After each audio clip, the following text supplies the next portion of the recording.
Alors, le théorème précédent nous donne en particulier que les sous-espaces vectoriels admettent des supplémentaires en dimension finie et malheureusement ces supplémentaires ne sont pas uniques, ça correspond à compléter une famille libre et il y a plusieurs façons de compléter une famille libre. Par contre, la propriété qui est unique, c'est la dimension. Donc c'est exactement la même chose que pour la dimension d'un espace, c'est-à-dire les bases ne sont pas uniques. Par contre, la chose qui est unique dans les bases, c'est leur nombre de vecteurs. Donc on a la même ambiguïté ici, c'est-à-dire un espace peut avoir plusieurs supplémentaires. Par contre, tous les supplémentaires ont nécessairement la même dimension. Et ça nous permet de travailler un peu sur les supplémentaires et d'en déduire la formule dite de Grassmann qui calcule la dimension d'une somme.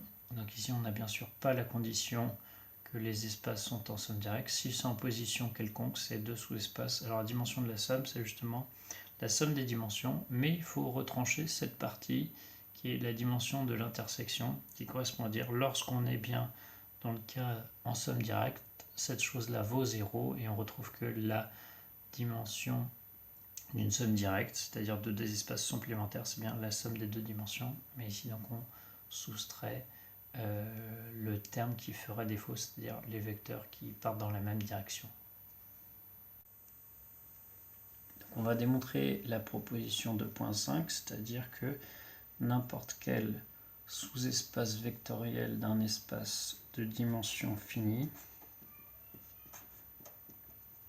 admet un supplémentaire. Le supplémentaire en question, que je noterai G par exemple, n'est pas forcément lui unique. Par contre, la dimension est elle unique.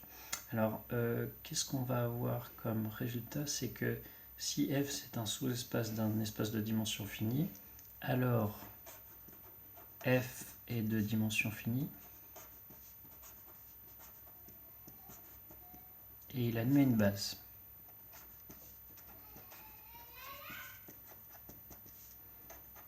Une base de F.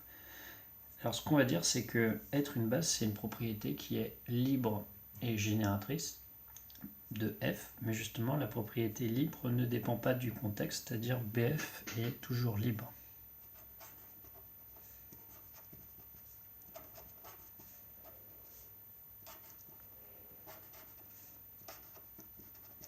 C'est une famille libre de vecteurs de E.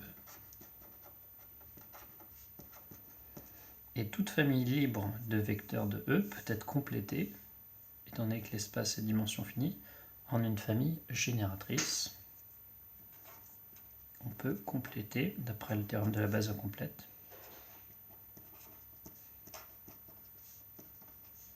BF en, on va écrire par exemple BF union G. Donc on rajoute certains vecteurs, on la complète, une base de E, et donc on va obtenir que E s'écrit donc comme étant vecte de BF réuni avec une autre famille. Et étant donné que c'est une base, on sait qu'on peut découper une base à n'importe quel endroit et en gardant des supplémentaires.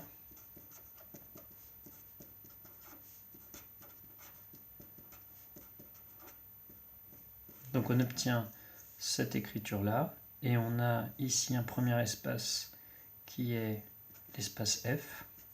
Ici on a un second espace qu'on peut appeler G. Autrement dit, on vient de trouver un supplémentaire en posant G étant simplement engendré par les vecteurs qui complètent notre base. Donc G n'est pas unique parce que ça correspond au choix des vecteurs pour compléter la base. Par contre, ce qui est unique, c'est sa dimension.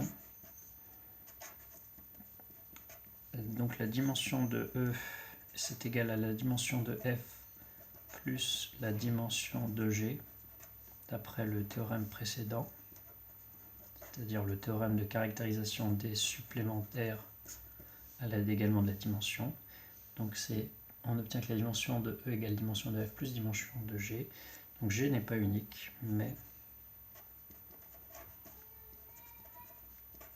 sa dimension est unique parce qu'elle ne dépend que des données du problème, c'est-à-dire ça vaut la dimension de E moins la dimension de F. Donc on va démontrer la formule de Grassmann qui donne la dimension d'une somme quelconque. C'est la somme des dimensions de chacun des espaces moins la dimension de l'intersection. Ce qui est en particulier lorsque les espaces sont en somme directe, c'est-à-dire ici on a 0. Donc c'est la dimension d'une somme directe, c'est la somme des dimensions. C'est lorsqu'on n'a pas ce terme-là. Donc c'est une généralisation finalement, la formule de Grassmann. Alors justement, l'idée c'est de s'appuyer sur le fait qu'on connaît déjà la formule dans le cas d'une somme directe. Autrement dit, on aimerait bien dire que ce terme-là, c'est la dimension d'un autre espace. On peut appeler par exemple H comme étant H est un supplémentaire de F dans l'espace F plus G. Donc ça sera notre but. Et pour ce faire, il suffit que donc la dimension de G soit égale à la dimension de H plus la dimension de F inter G, si on met ça dans le bon ordre. C'est-à-dire, il suffit de dire, on va introduire H, un supplémentaire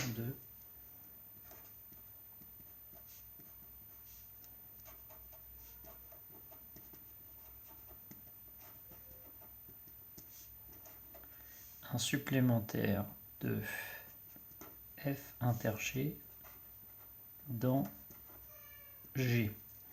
Autrement dit, ça veut dire que G s'écrit comme étant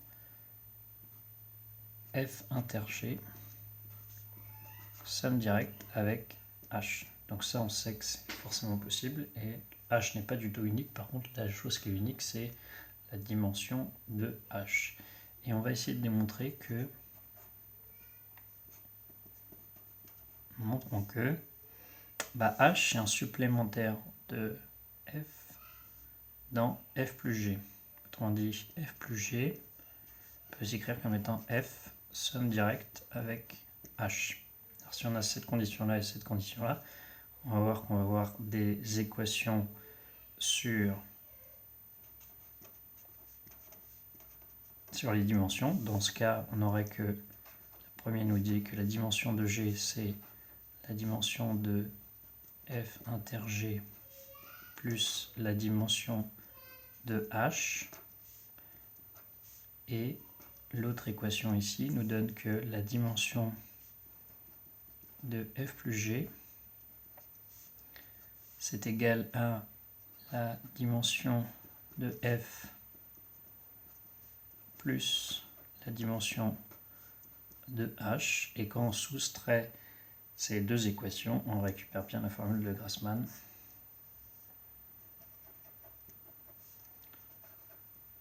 C'est-à-dire on obtient ça, dimension de F plus G moins la dimension de G.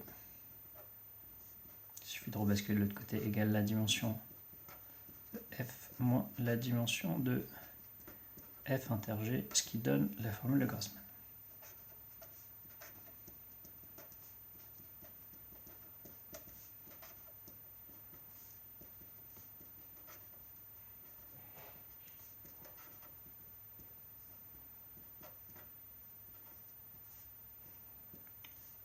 Voilà, donc ça c'est l'idée de la démonstration finalement, ou la partie conclusion.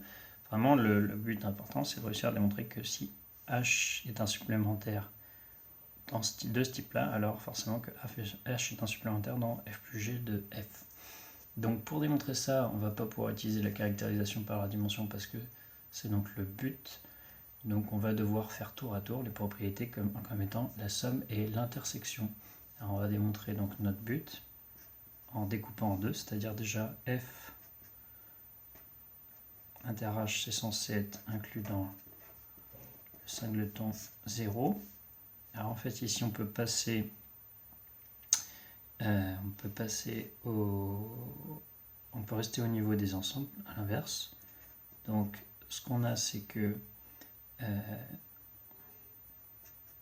F inter H, l'ensemble H, on sait que c'est une partie de G. Donc ça c'est inclus dans F inter H inter G. Ça c'est car H est inclus dans G, d'où H inter G, ça vaut simplement H. En fait, ici, il y a carrément égalité. Et après, ce qu'on peut dire, si je peux écrire qu'il y a égalité, on peut dire qu'il y a égalité avec, c'est que des intersections, donc on peut reparentéser les intersections et on peut réarranger. Donc je vais écrire que c'est F inter G, le tout inter H. Et ce qu'on sait, c'est que F inter G et H sont en somme directe, autrement dit, leur intersection vaut le singleton 0. Donc on a bien que F inter H sont aussi en somme directe. La deuxième propriété démontrée, c'est il faut réussir à démontrer que quand on fait la somme des deux, on sait déjà que la somme est directe, mais on veut réussir à démontrer que tous les vecteurs de F et G sont engendrés. Autrement dit, on veut réussir à démontrer cette inclusion-là. Donc on va prendre un vecteur qui se situe dans F plus G. Alors, je le décompose tout de suite comme étant UF plus UG. Vecteur de F plus G. Et il faut réussir à dire qu'il y a une partie qui se situe dans F et une partie qui se situe dans H. Alors celle-là, elle se situe déjà dans F, mais le problème c'est que ici, le UG ne se situe pas forcément dans H. Mais UG va pouvoir s'écrire comme étant U0 plus UH, car il se situe dans G, et G se décompose comme étant l'intersection somme directe avec H. Autrement dit, ça c'est avec U0 étant dans l'intersection et UH étant dans H. Et donc on va pouvoir repasser au vecteur de départ. Le vecteur U s'écrit comme étant UF plus U0 plus UH. Et on peut reparentéser et remarquer que toute cette partie-là, UF est dans F, U0 est dans l'intersection, donc en particulier est dans F. Donc ici, c'est une somme de deux vecteurs de F, donc ça appartient bien à F. Et celui-ci, par définition, il appartient à H. Autrement dit, ça appartient bien à F somme avec H. Et ce qu'on a démontré précédemment, c'est que la somme était bien directe. Donc c'est-à-dire que on a bien ici l'inclusion non triviale, sachant que l'inclusion réciproque est triviale, car H est lui inclus dans G, ce qui nous démontre bien que la somme c'est entre F et G, c'est égal à la somme directe entre F et H, et on obtient la formule de Grassmann. Alors la formule de Grassmann va nous permettre de démontrer des résultats plus abstraits sans entrer dans les détails. C'est-à-dire que par exemple, si on est dans l'espace classique R3, si on prend deux plans qui sont distincts, alors on dit leur intersection c'est forcément une droite. Alors ici, c'est bien sûr, ce sont des plans vectoriels, c'est-à-dire que ce sont des espaces vectoriels de dimension tous les deux égale à 2.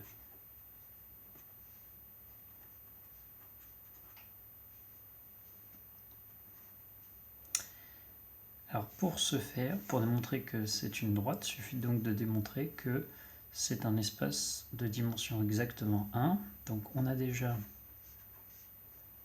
P1 est différent de P2. Donc ce qu'on va pouvoir dire, c'est que à P1 inter P2, ça ne vaut ni P1 ni P2. Autrement dit, c'est une partie de P1 qui est différente de P1.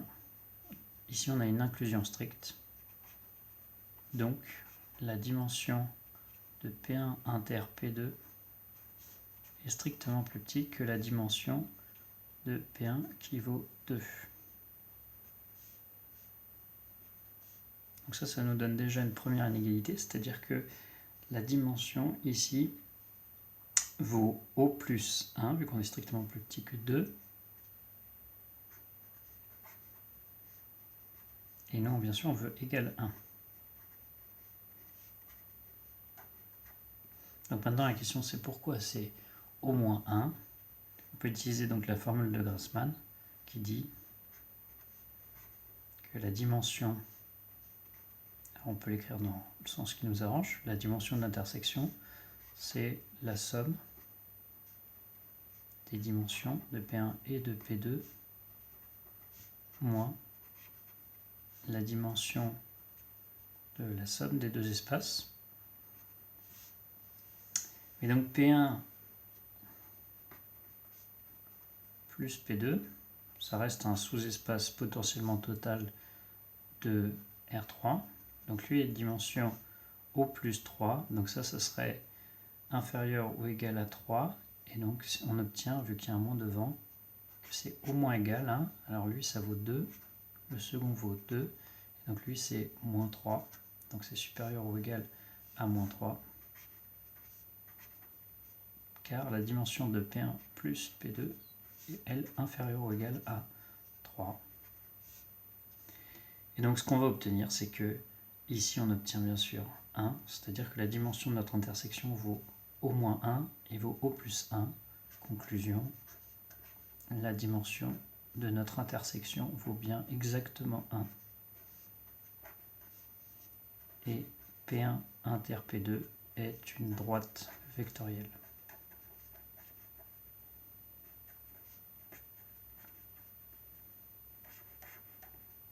On peut ajouter également que on a donc égalité dans la grande inégalité ici, c'est-à-dire qu'on a forcément égalité dans ce cadre-là, et donc finalement P1 plus P2 est nécessairement égal à R3.